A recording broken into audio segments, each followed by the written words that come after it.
Alam niyo po bang hindi pantay-pantay ang lahat po ng kasalanan? Ito po ay dahil sa merong mga kasalanan na mas mabigat po kaysa sa iba. Sa katunayan, meron po dalawang kategorya ng tindi ng kasalanan. Una po, yung kasalanan po na hindi nakamamatay or yung venial sin. Yun po yung mga kasalanan na hindi po nagiging dahilan upang mawala po yung ating pong kaligtasan. Next naman po, yung nakamamatay na kasalanan or kung tawagin naman po natin is yung mortal sin. Isa pong kasalanan ito na nagiging dahilan upang mawala po yung ating kaligtasan at ganap po na naghihiwalay po sa atin mula po sa katawan ng ating Panginoong Hesukristo. Naghihiwalay po sa relasyon natin sa Diyos. In short, wala na po tayo sa state of grace. At since wala na po tayo sa state of grace, wala na po yung salvific grace. Ngayon, ang tanong po is, paano natin malalaman kung yung kasalanan na nagawa natin ay mortal po o hindi mortal? Meron pong tatlo kondisyon na kailangan upang masabi natin na ang isang kasalanan po ay mortal. Una, dapat po grabe or mabigat na kasalanan. Matindi yung gravity ng kasalanan na nagawa po natin. Dapat ito ay seryoso. Usually kabilang po ito sa 10 utos ng Diyos na ninabag mo. Kasi di ba may 10 utos ng Diyos? Makikita po natin yan sa labas ng simbahan natin. Isama pa po natin yung 7 deadly sin or yung 7 nakamamatay na kasalanan. So tutukan natin yung 7 nakamamatay na kasalanan. Ano po ba yung mga grabeng kasalanan na ito? Unahin po natin yung ma-pride. Ito po yung mga tao na gusto nila sila lagi yung tama, sila yung dapat sundin, mataas ang kanilang tingin sa sarili, ma-pride sila. Next naman po yung greed. Halimbawa yung mga businessman dyan, kahit na napakayaman na, napakatindi na ng kinikita, ini-exploit yung kanilang mga manggagawa. Yan, maliit yung kinikita ng manggagawa habang yung mga businessman, sobrang yumayaman sila. Di ba? Greed na po yan. Gusto mo pang dumami ng dumami, tumindi ng tumindi. To the point na meron ka ng ibang mga tao na na-exploit, na-aabuso para lang lalo kang yumaman.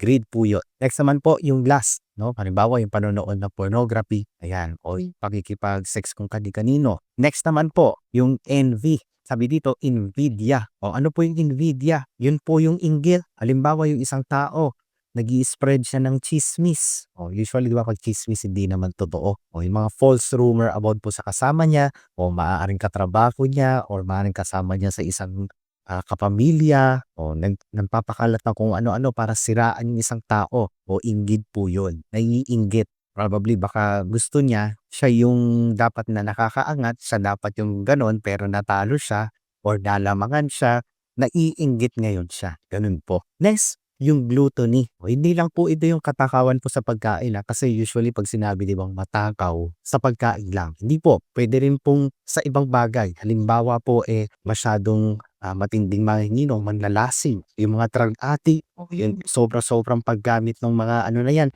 na nakakasama po sa kalusugan, gluttony pa rin po yun. At yan po ay grabeng kasalanan. Okay? Next po, yung wrath, yung ira, yung matinding galit mo sa kapwa to the point na kung ano-ano ng kasamaan yung iniisip natin sa kapwa natin. Wrath po yun, mga kapatid. Next, yung sloth, yung asedya. O kapag asedya naman po, o yung sloth, katamaran po yun. May kilala po ba kayong taong tataman-taman? Yung tipo bang healthy naman siya, malakas naman yung pangangatawan niya. Ayun, nandun sa bahay, pa-cellphone lang, maghapot, magdamag, wala man lang ambag. Yung iba pamilyado ng tao, andun, nakahandusay lang sa isang tabi, nakatambay lang, walang ginagawa. Hindi naman may sakit, hindi naman disabled person, pero tatamad-tamad. Yan po ay grabeng kasalanan din po. Ngayon, alam na natin yung sa 10 utos ng Diyos. Alam na din natin yung sa 7 deadly sin. Next naman po, para maging mortal, yung isang kasalanan ginagawa is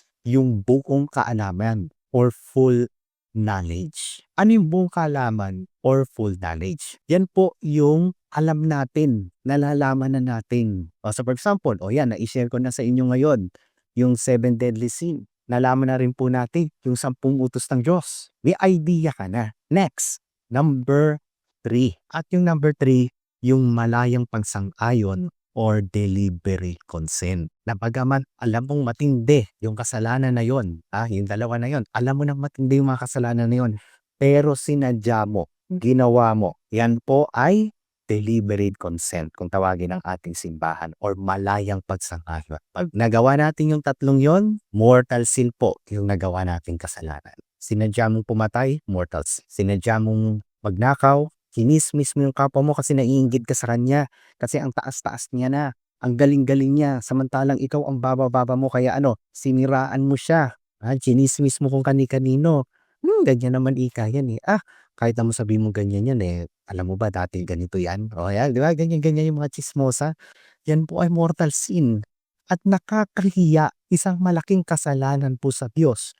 Lalo na kung kilala natin ang Diyos. Lalo na kung halimbawa taong simbahan pa tayo, di ba? So kung na-meet yung tatlong kondisyon na yon, malinaw po na ito ay mortal sin.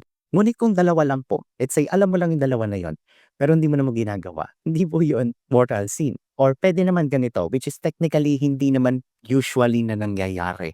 Madalang na madalang lang to kasi may idea naman tayo sa kasalanan. Pero ito, madalang lang. Let's say, halimbawa, nakagawa ka ng isang matinding kasalanan pero hindi mo alam na kasalanan pala yung nagawa mo. Then, yun po ay venial sin lang. O halimbawa, hindi mo alam magnakaw pero nagnakaw ka. Venial sin po yun. Which is parang imposible naman siguro sa atin yun. Kasi alam na natin, bata pa lang tayo, alam na natin na bawal magnakaw. Ngayon, let's say, nagkasala lang tayo ng mortal sin. Inassess na ngayon natin yung sarili natin at napatunayan natin sa sarili natin base sa sinasabi ng ating konsensya. Kung may konsensya po tayo, sana naman po meron pa rin. Ibig sabihin ba nito, wala na tayong pag-asa at nag-iintay na lang tayo ng kapahamakan? Nag-iintay na lang tayo na maimpyerno tayo? Kasi according po sa aral ng ating simbahan, kapag ikaw po ay namatay ng may mortal sin, ikaw po ay maiimpyerno. Ibig sabihin, wala na ba tayong pag-asa? Sa awa at tulong po ng Diyos, may paraan po upang maibalik natin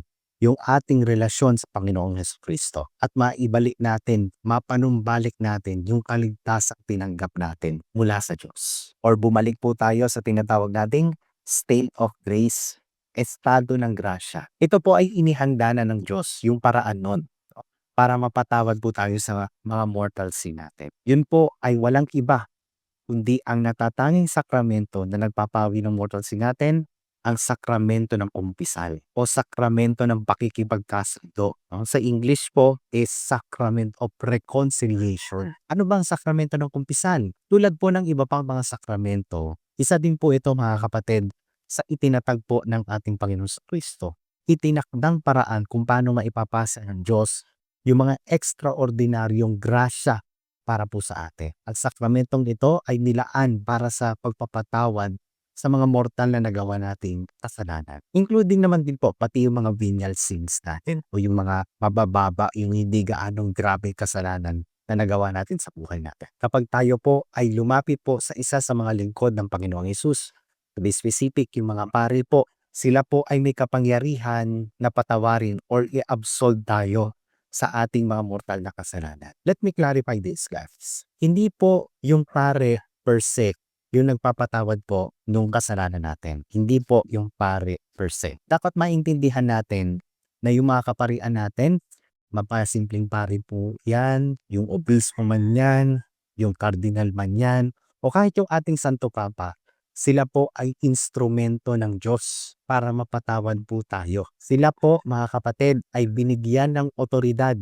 ng ating Panginoong Hesukristo para makapagpatawad. May authority sila para magpatawad. So, hindi basta-basta makapagpapatawad o makapag-a-absolve yung isang pare kung wala siyang authority. At yun ang patunay, ang totoong nagpapatawad ay ang Diyos, hindi ang mga pare per se. Kasi ginagamit sila bilang isang instrumento. Parang ganito, halimbawa nagluluto ako gamit yung sandok. Yung sandok ba talaga yung nagluluto? Hindi. Instrumento ko yung sandok para makapagluto. So, sino yung totoong nagluto? Ako pa rin po. Ginamit lang ako mga instrument para makapagluto. Same gusting po sa tinatawag natin sakramento ng kumpisal. Napapatawad yung kasalanan natin sa pamamagitan po ng kanyang mga instrumento, which is yung mga pare. Tandaan po natin, nasa Biblia yung sakramento ng kumpisal. Yan po ay mababasa natin sa Ebanghelyo ni Juan, Kabanata 20, 22 hanggang 23. Pagkatapos sila'y hiningahan niya, sinabi, tanggapin ninyo ang Espiritu Santo. Kung patatawarin ninyo ang mga kasalanan ninyo man, ay pinatawad na ang mga iyon. Subalit ang hindi ninyo patatawarin ay hindi nga pinatawad. Sa bersikulong ito, makikita po natin na ibinigay ng Panginoong Hesus sa kanyang mga apostol ang kapangyarihang magpatawad ng kasalanan. Ang kapangyarihang ito po ay hindi nagtatapos sa mga apostol, kundi ipinasa sa kanilang mga kahalili ang mga pare. Alam naman po natin na namatay po ang mga apostol. Hindi sila nanatili. But yung ministry na kanilang nasimulan, nagpatuloy po iyon. So for example po, sa mga obispo, sino po ba yung unang obispo po ng ating simbahan? Ayun po yung mga apostol. Including na po si San Pedro. Namatay sila, pero yung ministry nagpatuloy. Kasi meron silang mga naging kahalili. Nagpatuloy yung mga naging kahalili ng mga apostol na kanilang mga na-ordain. Yun po yung ating mga obispo ngayon. Next naman, paano isasagawa yung sakramento ng kumpisal? Una po, yung pagsusuri sa sarili. Siya sa atin po natin yung mga nagawa nating mortal sin. Simulan natin po sa 10 utos. Meron ka bang nalabag na 10 utos? Next naman po, yung kaninang napag-aaralan natin, yung sa 7 deadly sin. Tanungin natin yung sarili natin. Meron ka bang nagawa sa isa sa mga 7 deadly sin o 7 nakamamatay na kasalanan? I do suggest na manalangin po tayo ng mataimtim para magkaroon tayo ng lakas ng loob, para tulungan tayo ng Diyos na maging totoo sa sarili natin. At ito yung pinakamahalaga sa lahat. Lalo na kung ikaw ay kagaya ko na minsan makakalimutin, lalo na palawing iniisip, I do suggest mag-take down notes po tayo. Pwede nyo isulat sa papel, pero pwede rin i-type nyo din sa cellphone nyo. Di ba? Gumawa na kayo ng listahan dun sa cellphone nyo po. Para kapag haharap tayo sa pare, kahit na nakalimutan mo yung ibang kasalanan mo, at least na isulat mo na. Masasabi nyo pa rin. Next po, dapat maging honest po tayo. Huwag po tayong magsisinungaling po sa pare. No? Lahat i-include natin, mga kapatid. Halimbawa, alam mong may ginawa kang matinding kasalanan, pero nahihiya kang sabihin sa pare kaya hindi mo muna sinabi yun sa kanila. Hindi po, mawawalan ng saysay yung paglapit po natin sa Panginoong Kristo at paghingi natin ng kapatawaran kung kulang naman po yung sinasabi natin. Hindi tayo mapapatawad basta-basta ng Diyos kung nagsisinungaling pa rin po tayo. Una, pangunahin sa sarili natin. Pangalawa, sa Diyos. Next, number 3, makinig po sa pare. So after na masabi natin lahat ng mga nagawa nating kasalanan, magbibigay po ng payo o pangaral po yung mga pare. Tingnan natin mabuti. And then after natin mapakinggan, pagnilayan po natin yon. Pag-isipan natin yung mga nasabi po nung pare sa atin at sundin natin. Next, pakinggan din po natin o gawin natin yung penance, penitensya, mga kapatid. Hindi yung penitensyang sasaktan natin yung sarili natin, hihiwain ng blade yung mga balat natin, at magpapapako sa krus.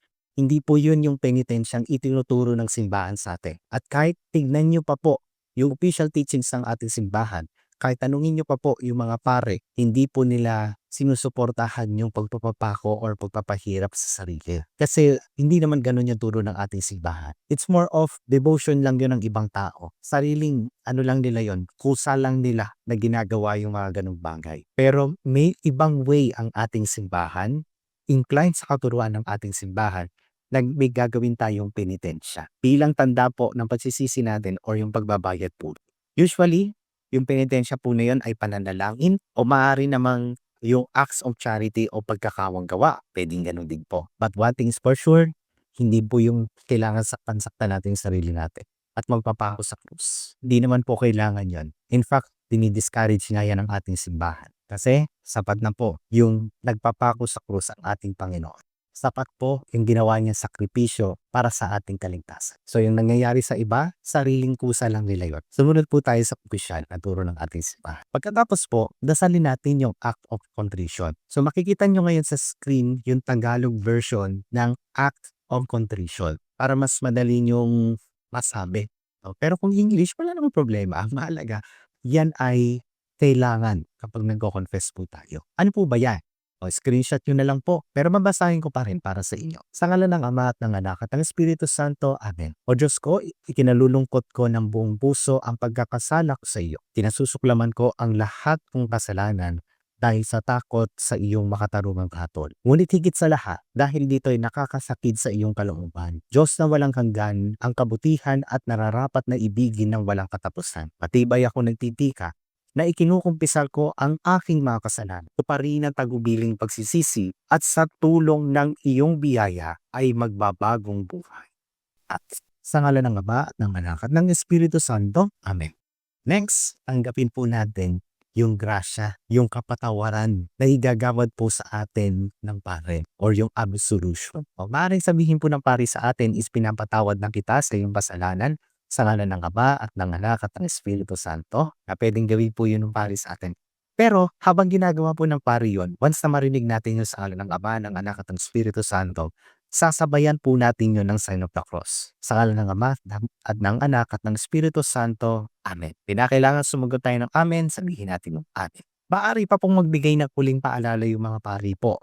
No? Pagkatapos maigawad po yung absolution sa atin. Gayunpaman, hindi lang po yung Diyos yung pasasalamatan natin kasi napatawad tayo. Pasalamatan din po natin yung mga nag-effort na gamitin yung kanilang sariling katawan bilang instrumento ng Diyos. Maging bridge sa ikapagpapatawad po ng mga kasalanan natin. So pasalamatan din po natin yung mga pare. Naglaan sila ng oras din. Hindi lamang po tayo naglaan ng oras sa Diyos, sila din po. And then, syempre, so alam na natin kung anong dapat na gawin nating penitensya, pa rin po natin yan. Maaaring ito po ay sa pamamagitan ng panalangin, paggawa ng mabuti sa kapwa, no? Yung corporal acts of mercy or spiritual acts of mercy.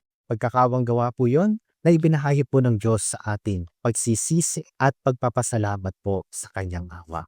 Next, ipagdasal din po natin mga kapatid yung mga taong ating nasaktan o nagawan po natin ng masama. Okay? Hindi lang po yung mga taong nagkasala sa atin kasi yung iba parang selfish no? Ang iniisip lang yung mga taong nagkasala sa atin. Baka nakakalimutan natin, nagkasala din po tayo sa ibang tao. Maaaring kaibigan natin o kapamilya natin. So ipagdasal din po natin sila. Kung meron po ang inyong simbahan nung banal na sakramento, Blessed Sacrament or Adoration Chapel, mas maganda po iyon. Maglaan po tayo ng oras na pumunta sa lugar na yon. Yung Adoration Chapel po, yung isang maliit na lugar lang yon. And then sa may pinakaunahan ng chapel, makikita natin yung Blessed Sacrament. Sa pinakagitna po nun, may ostya sa loob. Alam niyo po mga kapatid, no? Baka may hindi pa nakakaalam dyan. Yun po yung ating Panginoong Hesukristo in a form of bread. Kaya nga yung tinatanggap nating ostya, mga kapatid, sa misa, sa aral po ng ating simbahan, andun po yung presence ng Panginoong Hesukristo. Andun po yung kanyang katawan, dugo, at kanyang pagka-Diyos.